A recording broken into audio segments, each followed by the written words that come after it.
Alright, so this is my install of the Titan RV fan controller that's way overpriced, but it comes with a variable speed fan, which was kind of what I wanted, the ability to turn it on and off by a controller from the inside. I've got a Wolfpack toy hauler. It's just a pull behind, it's not a fifth wheel. So what I did was my wife didn't want to see the controller anywhere. So what I did was I took this cabinet up here and I just mounted it so I can see what's going on. It comes with 3M double-sided tape. So that's what I put it on. And then I had to drill a hole through my cabinet, just right there. What I used was this 1/2 inch right here. I used that. This, however, still wasn't quite big enough. I had to kind of drill to the side a little bit to kind of make it a slightly oval shape in order for the connector to fit through. So it wasn't a big deal.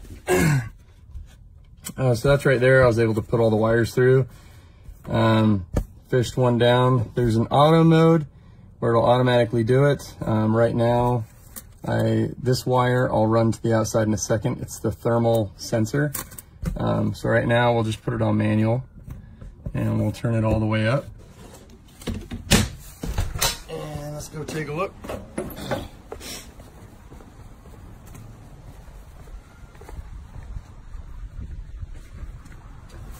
All right.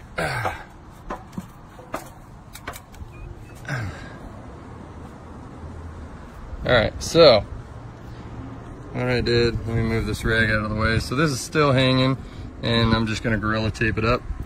So here's the fan. This pushes quite a bit of air. Now this is actually the second fan. The first fan, I plugged it in, it worked. I stuck it up here. I didn't mount it. I just kind of put it up here and it kept my fridge cold because my fridge has been super warm. So I put it up here by the condenser fins, right where this is at, and it worked, kept it cold. Unplugged it, mounted it, replugged everything back in, and for some reason it didn't work. Like only one fan would work.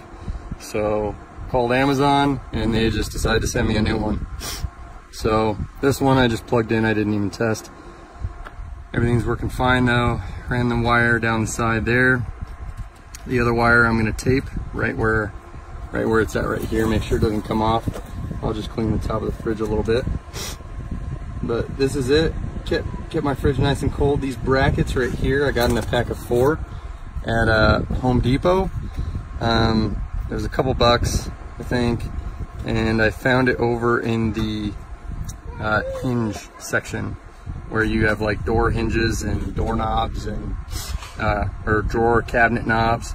So I just kind of grabbed these and they worked. Drilled into the side with the supplied screws right here. This is the screw. And I just watched my siding to make sure nothing came through.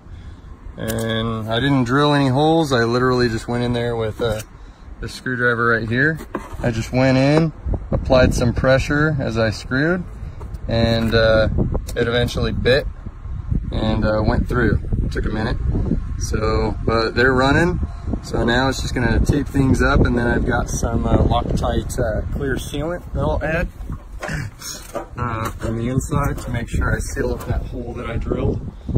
It's just Loctite clear sealant. So here, what I did to tap in the wires was, this is the wire coming down right here that I just kind of fished all the way down.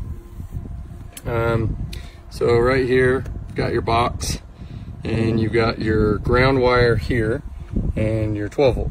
I mean, it tells you ground and 12 volt. So what you do, your black is your negative and your red is your positive, just like a car battery. So what I did was, now this, when I pulled it off from the factory, it actually just pulled out. They didn't crimp the one that came from the factory. They didn't actually crimp it. So I had to go buy a new one and put the wires in and crimped it down.